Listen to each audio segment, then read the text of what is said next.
Bismillahirrahmanirrahim. Assalamualaikum warahmatullahi wabarakatuh. Balik lagi bersama saya di channel Perisai Nusantara TV. Beberapa hari yang lalu, tepatnya hari Jumat tanggal 7 Maret 2025, UGM melaksanakan sebuah kegiatan dan menghadirkan Anies Baswedan sebagai narasumber. Ada pernyataan yang disampaikan oleh Anies Baswedan yang mengatakan bahwa negara kita hari ini sedang bermasalah, makanya ke depan jangan pernah salah dalam memilih pemimpin. Bahwa Indonesia banyak masalah dan masalahnya sering dimulai dari pemerintah. Untung lagi nggak di dalam pemerintah ya. Ada saja. Kalau dulu ketika masih dalam pemerintah, setiap kali ada pertanyaan tentang pemerintah kan kita harus menjelaskan, bukan? Kalau sekarang ya menjelaskan juga tapi tanpa beban gitu. Nah, pertanyaannya bagaimana mengajak? Begini teman-teman sekalian, kita jalan saja dengan rencana. Maryam punya rencana, kita semua punya rencana. Rencana kita untuk hidup lebih baik di tingkat individu, kalau diakumulasi, dia akan membuat bangsa kita lebih baik. Jadi, walaupun di pemerintahan ada masalah A, B, C, D, F, G, pastikan kegiatan Anda masing-masing sepertinya ada kegiatan yang baik, rasa sakit kegiatan hati yang produktif, karena kegiatan berikan manfaat, karena itu membuat akumulasi kebaikan. Jadi pesan saya itu. Nah, nanti kalau ada pemilu lagi, pilih yang benar. Pilihan kami sudah sangat benar, Abah. Ini bukan pilpres saja, DPRD. Justru kalau kami kan memilih Abah, DPRD itu pilihan yang kabupaten, kota, DPR RI, pilkada, gubernur, wali kota, bupati. Manfaatkan kesempatan itu. Dan di sini indahnya demokrasi. Demokrasi itu membatasi lingkup wilayah kekuasaan, dibatasi. Dan dibatasi durasinya. 1 periode maksimal 2 periode, itu dibatasi. Dan ini diikat dengan konstitusi, inilah demokrasi. Sehingga ketika rakyat salah pilih, ya 1 periode. Sesudah itu bisa dikoreksi. Itulah indahnya demokrasi. Karena itulah penting bagi kita untuk rasional. Jadi buat Maryam, untuk masyarakat, Anda ajak kegiatan kebaikan. Tapi untuk pemerintahan, kalau Anda melihat di kabupaten, di kota, di provinsi tidak berjalan baik tingkat nasional, pastikan jangan dipilih lagi pada pemilu berikutnya. Ya.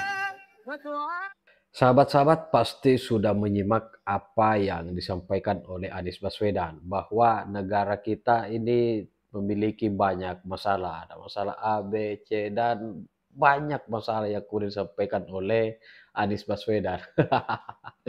Tapi saya kira ini adalah perwakilan dari rasa sakit hati yang dirasakan oleh Anies Baswedan karena harus menelan pil pahit kekalahan di Pilpres, sehingga mengatakan ke depan kalau menginginkan Indonesia tidak ada masalah, jangan salah pilih presiden, gubernur, wali kota, bupati, anggota DPR. Jadi menurut saya bahwa sebenarnya kami tidak salah memilih Bapak Presiden Prabowo sebagai Presiden Republik Indonesia. Justru kami akan merasa salah ketika memilih Anies Baswedan. Dan terbukti bahwa ternyata ada sekitar 24% warga negara Indonesia yang salah pilih karena memilih Anies Baswedan.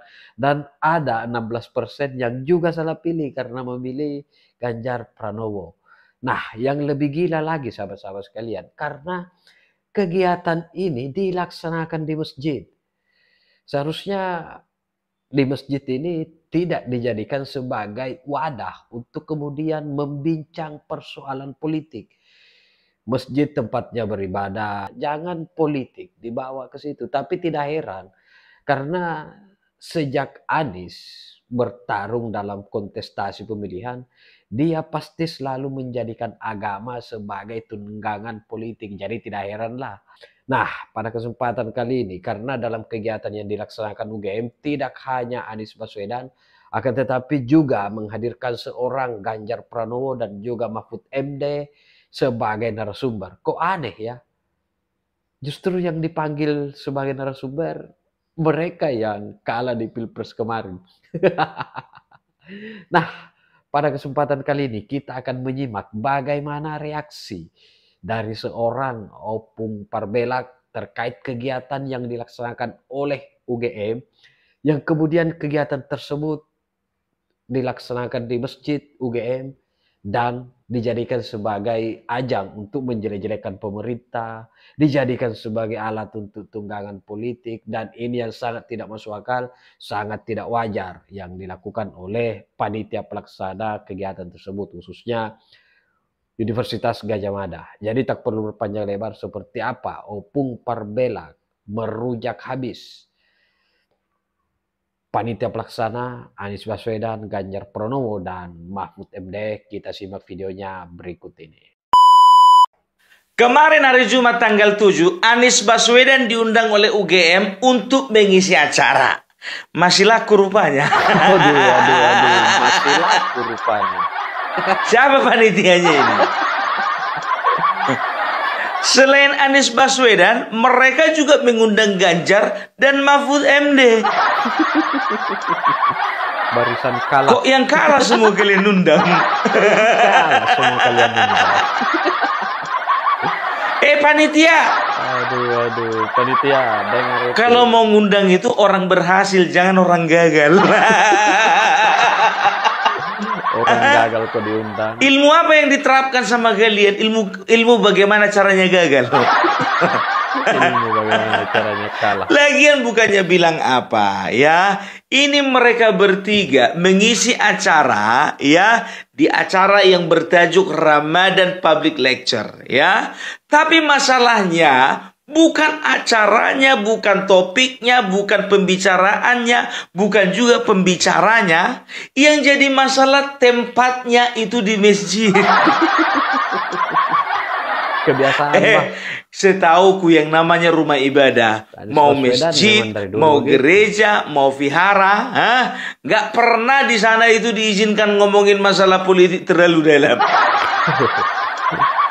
Kemarin kan juga terpilih. Sekarang bukan masalah diizinkan atau tidak diizinkan oleh yang katakanlah oleh ulamanya atau oleh jamaahnya, bukan. Tapi secara norma dan juga akal sehat ya, yang namanya rumah ibadah itu berbicara tentang agama, berbicara tentang norma, berbicara tentang bagaimana kita menjaga hubungan dengan yang maha kuasa, berbicara bagaimana kita memperdalam ibadah kita, berbicara bagaimana kita menjaga hubungan kita dengan manusia lain.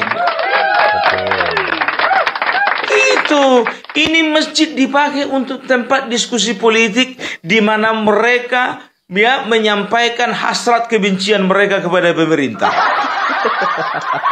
Ekspresi sakit hati. Bahwa Indonesia banyak masalah dan masalahnya sering dimulai dari pemerintah. Untung lagi gak di dalam pemerintah ya.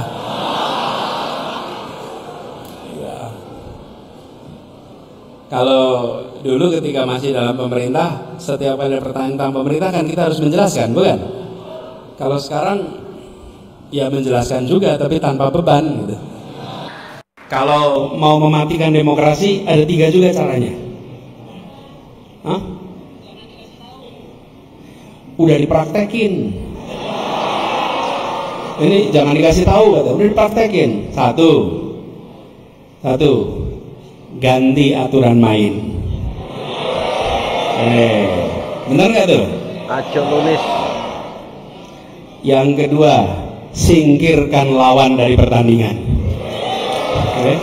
Jangan sampai ikut pertandingan. Yang ketiga, kuasai wasit. Nih, jadi kalau mematikan demokrasi 3 itu, ingat-ingat ya. Diingat-ingat bukan untuk dipraktekkan. Ini diingat-ingat itu untuk melihat tanda-tanda. 1, aturan main diubah. Yang kedua, singkirkan lawan supaya jangan ikut pertandingan. Di Jakarta udah pernah terjadi itu. Terus yang ketiga, wasit dikuasai. Udah, kalau udah begitu selesai. Pertandingan menjadi bukan disingkirin, lu nggak ada yang ngusung, nggak ada yang tertarik. Ya, apalagi orang ini tiga. Orang yang betul-betul ditolak di pemerintahan. Coba kalau misalnya Muhaimin Iskandar juga ditolak tidak masuk kabinet, itu diundang juga itu. Udahlah, sekarang gini ya. Jujur aja aku bilang sama kalian, ini bagi panitia ini dan juga untuk masyarakat yang ada di UGM, masyarakat mahasiswa. Potong telingaku ini. Kalau Anies Baswedan masuk ke dalam pemerintahan, nggak akan mungkin dia bicara seperti itu di UGM.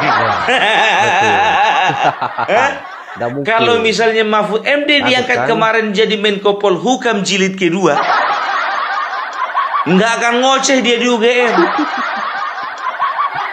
Kalau misalnya Ganjar juga ditarik sama Bapak Prabowo, tapi untuk aja enggak.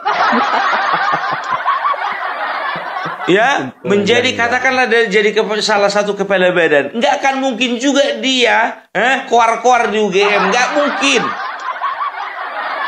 Ini orang ini tiga kan karena kalah dan juga nggak masuk pemerintahan, makanya orang ini keluar-keluar. Biar mereka bisa dengan bebas meluapkan kekesalan dan kebencian. Loh, kok begitu, Bung? Coba perhatikan saja ya. Anies Baswedan, dia katakan apa? Makanya nanti kalau ada pemilihan jangan salah pilih. Iya. Padahal kita tidak salah pilih. Nah. Jadi kau bilang presiden kami salah pilih? Justru pemilihmu itu yang salah pilih. Iya, betul. Kenapa dipilih yang kalah? Begitu juga Ganjar. Kenapa dipilih 16%? Kami dong nggak salah pilih. Yang kami pilih yang menang. Kalau berbicara salah pilih, ya itu kan relatif. Dilihat bagaimana kualitas orangnya, ya calonnya, bagaimana bobot calonnya, bagaimana track record calonnya, bagaimana kemungkinan besar untuk calon itu bisa menangkan begitu. Nah calon, sedangkan kalian bertiga yang berdiri di situ, kemungkinan menang kalian kecil. Iya kan? Jadi kalau bicara pilihan Anies Baswedan, kalau kau emang otakmu cerdas ya, nggak begitu caranya ngomong sama mahasiswa ya. Jangan bilang makanya nanti kalau pemilihan lagi jangan salah pilih. Bukan seperti itu ya. Maunya kalian bilang nanti kalau 2029 ada kesempatan lagi pilih saya. Begitu. Aduh. Jangan salah pilih. Siapa enak kali kau ngomong, kalian yang salah pilih. Kalian yang salah pilih. Aduh, ya. Jadi ini artinya apa? Ya, ini ku bilang sama kalian, yang namanya masjid, ya, yang namanya rumah ibadah, di situ harusnya adalah sebagai wadah untuk mempersatukan umat, bukan memecah belah. Ini kok kau pecah belah? Kok kau adu domba? Apa kau kira semua masyarakat atau semua mahasiswa audiensmu itu yang ada di UGM itu memang semuanya milih Anies Baswedan? Nggak ada yang milih Ganjar. Kutanya lagi, ada yang jamin di situ nggak ada milih Prabowo? Betul. Bisa jamin nggak? Jangan mentang-mentang alumni. Iya kan? Itu dia. Apa dibilang si Anies lagi? Saya kalau bicara pemerintahan, ya saya waktu dulu bisa karena saya berada di dalam. Tapi sekarang tetap saya bisa, tapi tanpa beban. Ya tanpa beban lah, namanya pengangguran.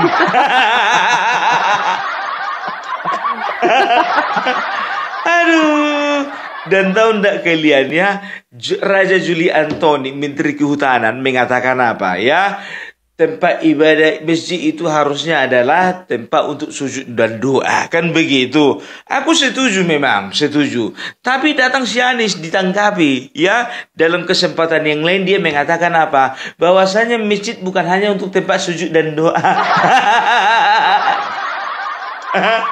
Ya, sejak zaman dulu masjid itu adalah tempat untuk gagasan keadilan. Bayangkan kalian kalau bicara tentang gagasan keadilan bukan cuma di masjid, gereja pun juga. Wihara pun juga. Tapi gagasan keadilan dalam berkehidupan sosial, agama, bukan politik. Aduh. Memang bukan Anies Baswedan namanya kalau nggak selalu ada jawaban. Banyak kali jawabannya. Udah terbiasa gitu loh. Korupsi salah bayar. Rumah sakit, rumah sehat. Trotoar hitam putih ganti warna-warni. Manusia sumur resapan. Manusia sumur resapan. Sekarang begini aja, aku bilang samamu, ya, kalau kau mau cari tempat untuk kampanye, cari tempat lain selain dari masjid. Iyalah. Gitu loh. Ya, sekarang ku tanya dulu sama panitia, abang nggak punya aula itu UGM? Betul. Ini ikut juga Ganjar, ikut juga Mahfud. Aku bertanya-tanya, apakah ini adalah salah satu akibat dari gagalnya kemarin demonstrasi Indonesia Gelap? Mahasiswa turun ke jalan gagal. Melakukan aksi beberapa hari gagal. Hashtag Indonesia Gelap gagal. Makanya mereka berusaha di bulan suci ini, ya, mereka permak acara itu sebagai acara rohani seolah-olah, ya, tapi di dalamnya isinya propaganda. Sama, ya, kalau kita ngomong bicara tentang dadar gulung, ya kan? Kita kalau bicara dadar gulung kan warnanya biasanya hijau, dalamnya isi kelapa, kan begitu? Kelapa. Campur gula merah, kan begitu. Kalau ini ibaratkan dadar gulung isinya oncom sama cabai. Itulah dia. Dadar gulung itu kan dibuka, ditaruh toppingnya, digulung-gulung, kan begitu. Kalau misalnya nggak dibuka isinya itu nggak nampak, begitu digigit, kok oncom isinya. Begitu juga ini, ya, seolah-olah acara agama, seolah-olah acara rohani, padahal isinya propaganda. Iya, betul. Lagian jujur aja ku bilang, ya, sekarang gini, Anies Baswedan, ya, ku bilang samamu, itu dua orang lagi yang namanya Ganjar dan Mahfud MD, ya, itu udah punya kerja sampingan, ya, udah ada YouTube. Jadi kau juga kalau misalnya kau ingin mengejek-ngejek pemerintah, ya, ingin menjelek-jelekkan pemerintah, kau bikin channel YouTube-mu. Bikin podcast. Kau undanglah siapa mau kau undang, terserah. Hari ini Rocky Gerung, besok Refli Harun, besoknya lagi Said Didu, besoknya lagi Panji Pragiwaksono.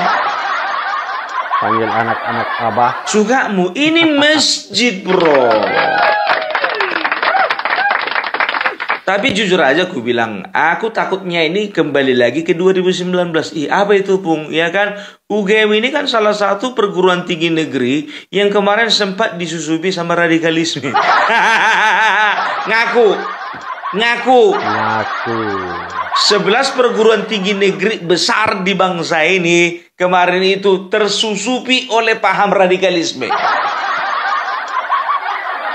Ya, jadi jujur aja aku bilang, ya, sekelas orang-orang UGM, ya, gampang sekali disusupi hal-hal yang negatif. Sekarang tanda tanya besar aku sama kualitas anak-anak UGM. Ingat, ya, aku bilang sama kalian, ya, untuk mencetak sebuah generasi yang mampu berjuang dan juga bertahan, ya, di tengah apa namanya, arus, ya, baik itu perpolitikan, bisnis, ekonomi, segala macam. Itu nggak cuman satu kemampuan atau satu bidang akademik, nggak bisa, ya. Jadi dalam banyak kesempatan, ya, banyak orang-orang sukses, motivator, ya, dan juga banyak sekali workshop, ya, yang mengatakan bahwasanya keberhasilan seseorang itu ditentukan oleh akademik cuma 10%. Ya, lainnya itu apa? Lainnya itu berbicara adab, berbicara akhlak, berbicara spiritual, berbicara kemampuan di dalam memanage emosi dan segala macam. Itu dia, ya. Makanya kecerdasan itu bukan cuman IQ, bukan cuman intelligence quotient, ya, tapi ada yang namanya EQ, emotional quotient, dan juga SQ, spiritual quotient. Gitu, ya. Jadi jangan heran kalau misalnya orang-orang UGM ini, anak-anak UGM nanti, ya, ini nggak bisa berhasil di kehidupannya. Karena apa? Karena mereka hanya mengandalkan ini, nggak mengandalkan kecerdasan. Oh, tadi aku lupa ya, apa namanya, ya. Kalau IQ itu kecerdasan akademik, kecerdasan otak. EQ, emotional quotient, ya, itu kecerdasan emosi, ya. Bagaimana cara kita mengontrol emosi, bagaimana cara kita memanage emosi supaya output kita boleh positif, kan begitu. Setelah itu yang paling besar SQ, spiritual quotient, adalah kecerdasan spiritual, ya. Jadi orang itu biasanya sekarang ini kita kan bisa lihat orang-orang yang taat beragama, orang-orang yang mengisi kehidupannya dengan hal-hal positif, ya, mengenai agamanya, justru itu yang punya kesempatan untuk berhasil dan bertahan. Itu dia, makanya nggak heran, ya, orang-orang, aku nggak sebut nama, ya, orang-orang yang berhasil lulus dari perguruan tinggi negeri, ketika dia jadi pejabat, ujung-ujungnya makan uang rakyat. Karena apa? Karena tidak punya spiritual quotient, ya, kecerdasan spiritual. Justru kecerdasan spiritual itu yang membuat kita untuk bisnis tidak curang, ya, untuk kita bisnis tidak berbohong, untuk kita tidak makan yang bukan hak kita. Mantap, Opung. Opung Parbela kok kayak dosen kau ngomong. Harus cerdas otak, cerdas hati, cerdas jiwa. Kayak gini ini bukan apa kecerdasan otak seperti apa yang dikasih sama si Anies Baswedan. Menteri 2 tahun gagal. Jadi gubernur, ya, beberapa tahun, ya, berhasil karena mengandalkan politik identitas. Betul. Politik identitas, ya, dan politisasi terus agama. Apa lagi? Ya, mau mencalonkan diri kemarin jadi capres gagal. Turun level, dia mau jadi gubernur, nggak ada yang mau bawa, nggak ada yang mau nyomot, Di Jakarta, ngelamar lagi dia jadi gubernur Jawa Barat, nggak juga. Karena apa, Anies, ya? Yang kau andalkan itu kecerdasan otak dan juga kecerdasan berkata-kata. Tapi emotional quotient kau nggak bisa, ya. Kecerdasan emosimu nggak bisa jaga. Karena apa?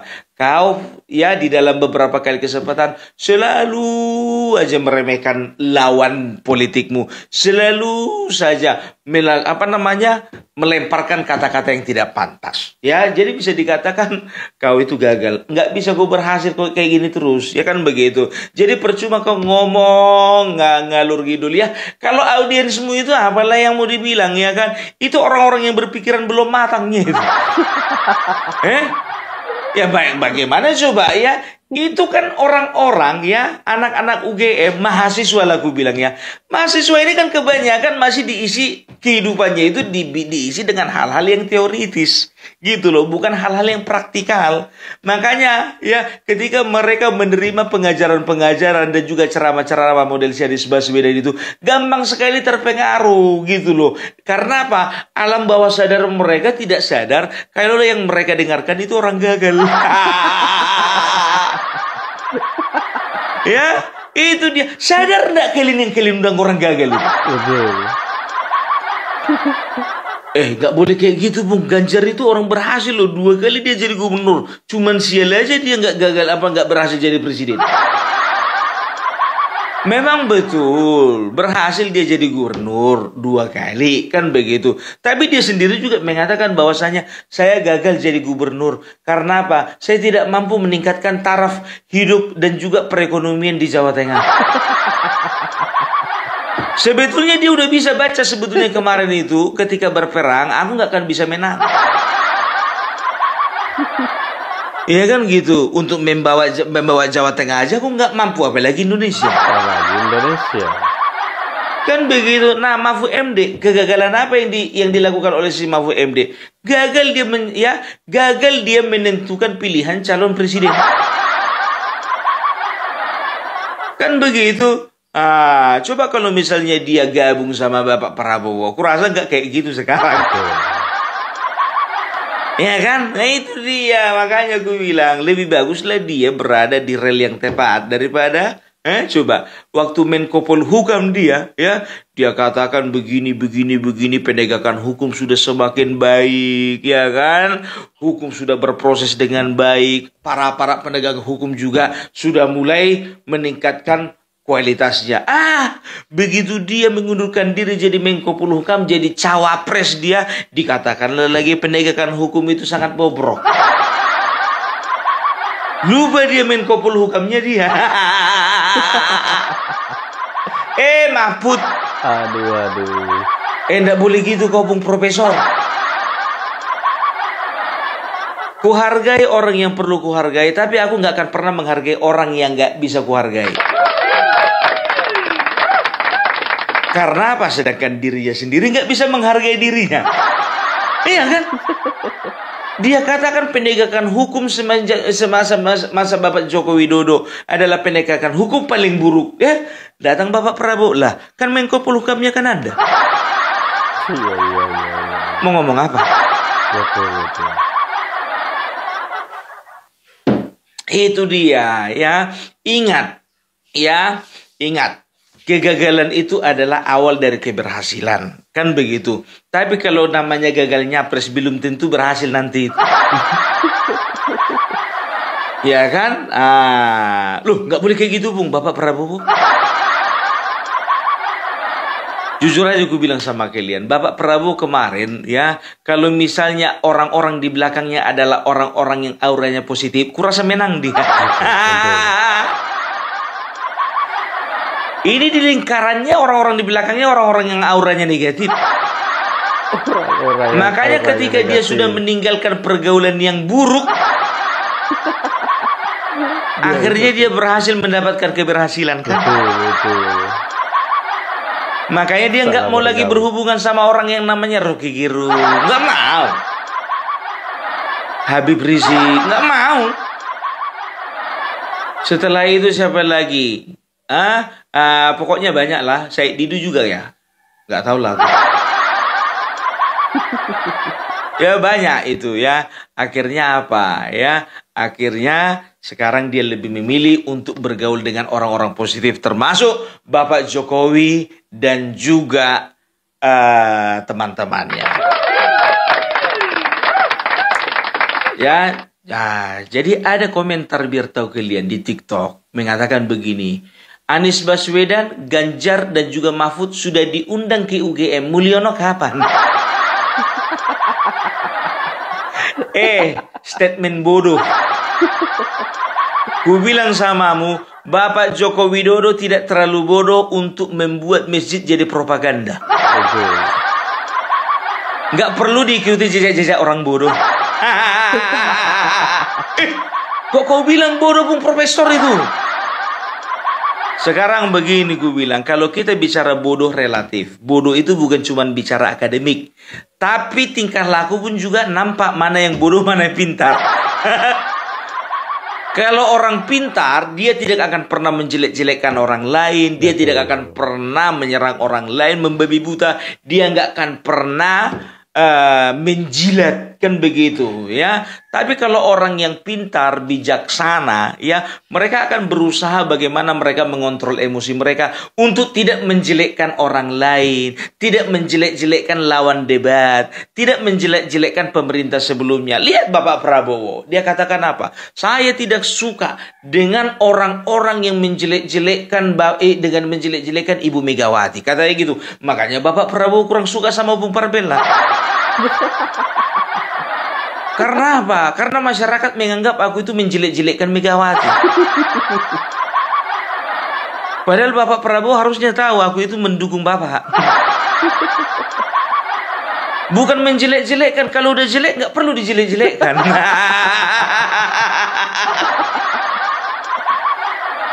Ya kan? Itu dia. Aduh, kasihan aku. Tapi itulah ya. Jadi memang betul-betul ya aku nggak mengerti apa yang ada di benaknya mahasiswa-mahasiswa ini.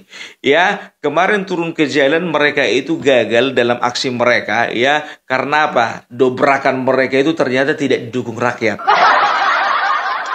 Nggak disupport sama rakyat. Ingat, negara ini negara demokrasi ya, dan demokrasi sudah bisa dipastikan kedaulatan di tangan rakyat. Jadi ketika kau mahasiswa ya gagal berkolaborasi dengan rakyat, nggak akan pernah berhasil kau. Nggak akan pernah berhasil demonstrasimu itu. Nah sekarang ya bergerak orang itu ke dalam kampus ya, dan juga mereka menggunakan masjid ya untuk menyebarkan propaganda-propaganda negatif ya. Apa isi kepala orang ini semua? Kan begitu. Nanti kita akan bahas apa-apa saja yang disampaikan Ganjar dan juga apa-apa saja yang disampaikan Mahfud. Karena kalau misalnya ku sampaikan di sini semuanya 3 jam ini video. Sedangkan Anies Baswedan aja beberapa yang disampaikannya itu ya, itu sudah bikin sakit telinga. Ada 3 hal yang membuat negara demokrasi ini gagal. Yang pertama ya, untuk mematikan demokrasi. Yang pertama ya, apa katanya itu, ubah aturan main. Yang kedua ya, jangan singkirkan lawanmu. Halang-halangi ya lawan politik atau singkirkan lawan politik sehingga tidak bertanding. Yang ketiga, kuasai wasit. Itu yang saya alami. Anies. Itu kan pendapatmu. Ingat ya, itu bukan ilmu baku ya, itu adalah pendapatmu semata, kan begitu. Kalau kau tanya sama aku, nggak ada tuh. Opinimu itu yang terlalu liar. Opinimu yang terlalu liar. Nah, jadi kalau si Anies ini kan tipenya kan suka kali disanjung-sanjung. Kau telepon dulu itu Muhaimin Iskandar itu. Bagaimana perasaannya setelah masuk dalam pemerintahan? Anies Baswedan sendiri, jujur ku bilang sama kalian, sampai sekarang itu masih menanti-nantikan kapan lagu dipanggil. Kapan lagu dipanggil. Karena apa? Dia butuh kerjaan.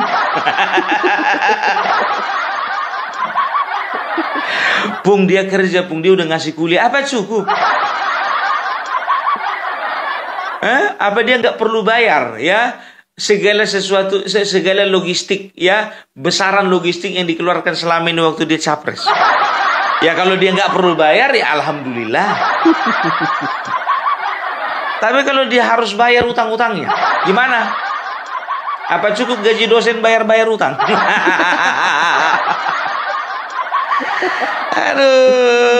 Aduh, coba tanyakan dulu mahasiswa, coba tanya dulu sama dia, Pak, bagaimana perasaan Bapak setelah kalah gitu?